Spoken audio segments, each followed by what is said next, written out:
30/1/1930 அன்று இந்தியாவெங்கும் பூரண சுதந்திர தினத்தை அனுசரிக்க வேண்டும் என்று திட்டமிடப்பட்டது.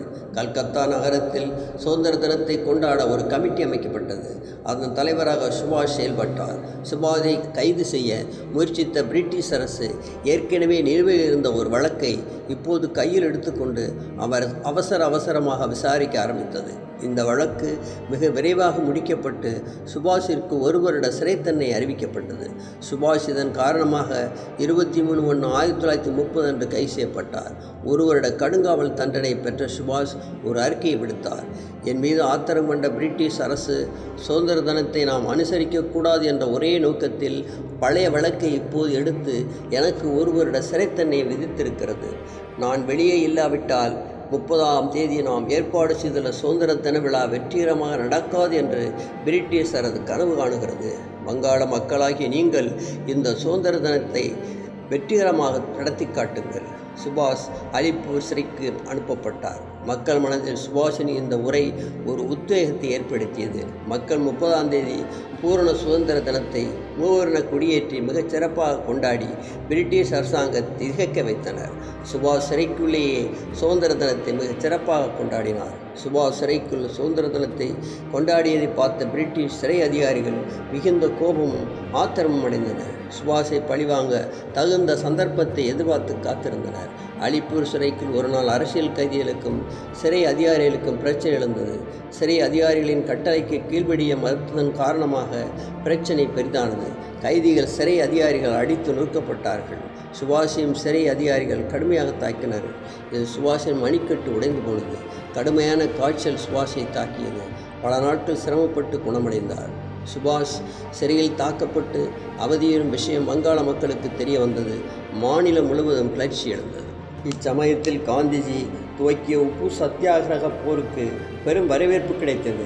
மக்கள் வரிகொடா இயக்கம், அந்நிய நாட்டு துணிகளை புறக்கணித்தல், கள்ளுக்கடை மறியல் போன்ற போராட்டங்களில் பெருமளவில் கலந்து கொண்டார்கள். இத்தகைய போராட்டங்களால் பிரிட்டிஷ் அரசிற்கு வருவாய் வெகுவாக குறைந்துவிட்டது. இதனால் ஆத்திரமடைந்த பிரிட்டிஷார் மக்கள் மீது கடுமையான தாக்குதலை நடத்தினார்கள். முக்கிய தலைவர்கள் பலர் கைது செய்யப்பட்டனர். வங்க மாநில காங்கிரஸ் தலைவர் சென்குப்தா கைது செய்யப்பட்டு அலிப்பூர் சிறைக்கு அனுப்பப்பட்டார். சிறையில் சென்குப்தா சுபாஷை சந்தித்து நாட்டு நிலவரங்களை தெரிவித்தார். மக்கள் காந்திஜியின் தலைமையில் மிகவும் தீவிரமாக போராட்டங்கள் ஈடுபட்டு கொண்டிருப்பதை சென்குப்தா தெரிவித்ததும் சுபாஷ் மிக்க மகிழ்ச்சி அடைந்தார். சுபாஷ் சிறைக்குள் இருந்த சமயத்தில் கல்கத்தா நகர மாநகராட்சிக்கு மேயர் பதவிக்கான தேர்தல் அறிவிக்கப்பட்டது. சிறைக்குள் சுபாஷ் தாக்கப்பட்ட விஷயம் அறிந்த வங்காள மக்கள் பிரிட்டிஷ் அரசின் மீது கடும் கோபத்தில் இருந்தார்கள். அரசை பழிவாங்க காத்திருந்த மக்களுக்கு இந்த மேயர் தேர்தல் நல்ல சந்தர்ப்பமாக அமைந்தது. சிறைக்குள் இருந்த சுபாஷை கல்கத்தா நகர மேயராக்க மக்கள் முடிவு செய்து விட்டார்கள். எனவே சிறைக்குள் இருந்த சுபாஷ் சார்பாக மக்களே ஒரு மனுவை சுபாஷ் சார்பில் தாக்கல் செய்தார்கள். தேர்தல் நடைபெற்றது. சுபாஷை எதிர்த்து போட்டியிட்டவர் படுதோல்வியை சந்திக்க நேர்ந்தது. மக்களின் பேராதரவோடு சிறைக்குள் இருந்த சுபாஷ் தேர்தலில் மகத்தான வெற்றியை பெற்று கல்கத்தா கார்ப்பரேஷனுக்கு மேயராக ஆனார். ஆனால் அரசு அவர் உடனே விடுதலை செய்யவில்லை. டிசம்பர் 1930 தண்டனை காலம் முழுவதும் முடிந்த பின்னரே சுபாஷ் விடுதலை செய்யப்பட்டார். சுபாஷ் விடுதலை ஆகிறார் என்ற செய்தியை அறிந்த வங்கத்து மக்கள் பெரும் திரளாக வந்து சுபாஷை வரவேற்றனர்.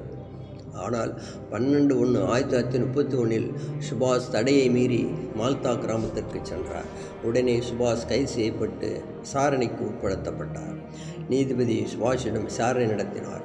சுபாஷ் தான் செய்த தவற்றை மறைக்காமல் நீதிபதியிடம் தெரிவித்தார். தடையை மீறி மால்தா கிராமத்திற்கு சென்றேன் என்று தைரியமாய் நீதிபதியிடம் தெரிவித்தார். நீதிபதிக்கு சுபாஷின் தைரியம் பிடித்திருந்தது. ஆயினும் 1 வார காலம் சிறை தண்டனை சுபாஷிற்கு விதித்தார். 1932ஆம் ஆண்டு சுபாஷ் மீண்டும் காரணம் ஏதுமின்றி கைது செய்யப்பட்டார். கைது செய்யப்பட்ட சுபாஷ் கல்கத்தா சிறையில் அடைக்கப்பட்டார். காசநோயால் ஏற்கனவே பாதிக்கப்பட்ட சுபாஷ் 1933 சிறையில் மீண்டும் காசநோயால் தாக்கப்பட்டு மிகுந்த சிரமத்துக்கு உள்ளானார். சுபாஷை மருத்துவ சிகிச்சைக்காக வெளிநாட்டுக்கு கொண்டு செல்ல அரசு தீர்மானித்தது. ஒரு வேன் மூலம் கல்கத்தா ரயில் நிலையத்துக்கு அவரை கொண்டு சென்றனர். அங்கிருந்து பம்பாய் வழியாக கப்பல் மூலம் வியன்னா நகருக்கு அழைத்து சென்று அங்கு அவருக்கு தீவிர சிகிச்சை அளிக்கப்பட்டது. வியன்னாவில் சில வருடங்கள் தங்க நேர்ந்தது. இக்காலகட்டத்தில் வியன்னா மருத்துவமனையில் சர்தார் வல்லபாய் படேலின் சகோதரர் மிதல்பாய் படேல் காசநோய்க்காக சிகிச்சை பெற அனுமதிக்கப்பட்டிருந்தார்.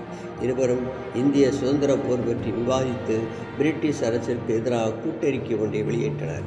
ஆயுதம் தாங்கி போராடினால் ஒழிய இந்தியாவிலிருந்து பிரிட்டிஷ் ஆட்சி அகற்ற முடியாது என்றும், ஒத்துழையாமை இயக்கத்தினால் மட்டுமே இந்தியா சுதந்திரம் பெற்றுவிட முடியாது என்பதும், ஆயுத புரட்சிக்காக வெளிநாட்டின் உதவியை கேட்பது என்பதும் இருவரது கூட்டறிக்கையின் சாராம்சமாகும். இதற்கிடையில் மிதல்பாய் படேலின் உடல்நிலை கடுமையாக பாதிக்கப்பட்டது. மிதல்பாய் படேல் தனக்கு சொந்தமான சொத்துக்கள் அனைத்தையும் இந்திய சுதந்திர போருக்கு செலவிடுமாறு சுபாஷிடம் கூறி சுபாஷ் பேரில் ஒரு வீலையும் எழுதி வைத்தார். பின்னர் மிதல்பாய் படேல் காலமானார். 1934 சுபாஷின் தந்தை ஜனகனமன போஸ் உடல்நலக்குறைவால் பாதிக்கப்பட்டு காலமானார். வியன்னாவிலிருந்து இந்தியா திரும்பிய சுபாஷ் பிரிட்டிஷ் அரசு வீட்டுக்காவல் வைத்தது. தந்தையின் மரணத்திற்கு பின்னர் போஸ் மீண்டும் வியன்னா பயணமானார். வியன்னாவில் நடைபெற்ற இந்திய மாணவர் மாநாட்டில் கலந்து கொண்டு சுபாஷ் சிறப்புரையாற்றினார். பின்னர் ரோம் நகரில் நடைபெற்ற ஆசிய மாணவர் சங்க நிகழ்ச்சியில் கலந்து கொண்டு உரை நிகழ்த்தினார் சுபாஷ். அப்போது அந்நிகழ்ச்சியில் தலைமை தாங்கிய முசோலினியை சந்தித்து பேசினார். இந்திய சுதந்திர போரை பற்றி இருவரும் கலந்து ஆலோசித்தார்கள். ரோம் நகரிலிருந்து யூகோஸ்லாவியா நாட்டுக்கு சென்று அங்கு சில காலம் தங்கினார். 1935 சுபாஷ் ஜெர்மனி நாட்டுக்கு சென்றார். ஹிட்லரின் ஆட்சியில் தொழில்வளம் பெருகி இருந்ததைக் கண்டு சுபாஷ் பிரமித்தார். 1936 சுபாஷ் வியன்னா நகரில் நுரையீரல் அறுவை சிகிச்சை செய்து கொண்டார். இந்த ஆண்டில் ஜவஹர்லால் நேரு அகில இந்திய காங்கிரஸ் தலைவர் தேர்வு செய்யப்பட்டார். ஏப்ரல் மாதத்தில் லக்னோவில் அகில இந்திய காங்கிரஸ் மாநாடு நேருவின் தலைமையில் நடைபெற இருந்தது. இந்த மாநாட்டில் கலந்து கொள்ள விரும்பிய சுபாஷ் வியன்னாவிலிருந்து இந்தியா திரும்ப விரும்பினார். ஆனால் இதற்கு பிரிட்டிஷ் அரசு தடை விதித்தது. காரணம், சுபாஷும் மிதல்பாய் படேலும் முன்பு கூட்டாக வெளியிட்ட கூட்டு அறிக்கையை ராஜதுரோகம் என்று பிரிட்டிஷ் அரசு குற்றம் சுமத்தியது. சுபாஷ் இந்தியாவிற்கு காலடி வைத்தால் அவர் கைது செய்யப்படுவார் என்று அரசு அறிவித்தது. ஆயினும் எதற்கும் அஞ்சாத வங்கத்து சிங்கமான சுபாஷ் இந்த தடையை மீறி இந்தியாவிற்குள் காலடி எடுத்து வைக்க ஆயத்தமானார். மார்ச் 1936 சுபாஷ் இந்தியாவிற்கு புறப்பட்டார். ஏப்ரல் 8 பம்பாய் துறைமுகத்திற்கு வந்து சேர்ந்த சுபாஷை போலீசார் கைது செய்தனர். அவரை பூனாவிற்கு அருகில் இருந்த எரவாடா என்ற இடத்தில் சிறை வைத்தனர். எரவாடா சிறையிலிருந்து சுபாஷ் லக்னோவில் நடைபெற்ற காங்கிரஸ் மாநாட்டுக்கு வாழ்த்து தந்தி அனுப்பினார். அந்த தந்தியில் நமது கொடியை வானுயர பறக்க விடுங்கள் என்ற வாசகத்தை முக்கியமாக குறிப்பிட்டிருந்தார். அந்த வாசகம் விழாவிற்கு வந்திருந்தோருக்கு படித்து காட்டப்பட்டது. லக்னோ நகரில் அகில இந்திய காங்கிரஸ் தலைவராக பொறுப்பேற்ற நேரு நேதாஜியை அகில இந்திய காங்கிரஸ் கமிட்டியில் உறுப்பினராக நியமனம் செய்தார். 10/5/1936 அன்று நாடு தழுவிய வேலைநிறுத்தம் ஒன்று நடைபெற்றது.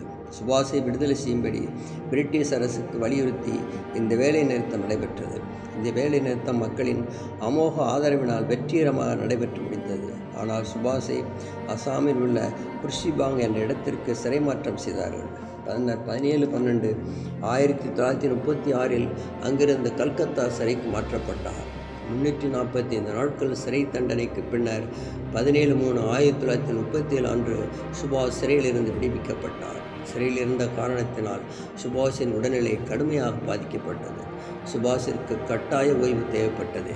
எனவே சுபாஷ் இமயமலை பகுதியில் இருந்த தனது நண்பர் ஒருவன் வீட்டில் தங்கி சுமார் 5 மாத காலம் ஓய்வெடுத்தார். 1937 இந்தியாவில் முதலாக சட்டசபை தேர்தல் நடைபெற்றன. இந்த தேர்தலில் காங்கிரஸ் கட்சி போட்டியிட்டு பெரிய வெற்றியினை பெற்றது. மாநிலவில் சுயாட்சியை வழங்கினால் மட்டுமே மந்திரி சபை அமைப்போம் என்று காங்கிரஸ் கட்சியை கூறிவிட்டனர். கடைசியில் பிரிட்டிஷ் அரசு இதற்கு ஒப்புக்கொண்டது. 18/11/1938 சிகிச்சைக்காக ஆஸ்திரியா நாட்டுக்கு சென்றார் சுபாஷ். பின்னர் அங்கிருந்து லண்டன் நகருக்கு சென்றார். லண்டன் நகரில் பிரிட்டிஷ் எம்பிக்களையும் முக்கிய பிரமுகர்களையும் சந்தித்து பேசிய சுபாஷ் இந்திய விடுதலை போராட்டத்தில் அவர்களின் ஆதரவை கோரினார். லண்டனுக்கு வருகை தந்திருந்த அயர்லாந்து ஜனாதிபதி ஏமன் டிவேலராவை சந்தித்து இந்திய விடுதலை போராட்டம் குறித்து அவருடன் ஆலோசனை நடத்தினார்.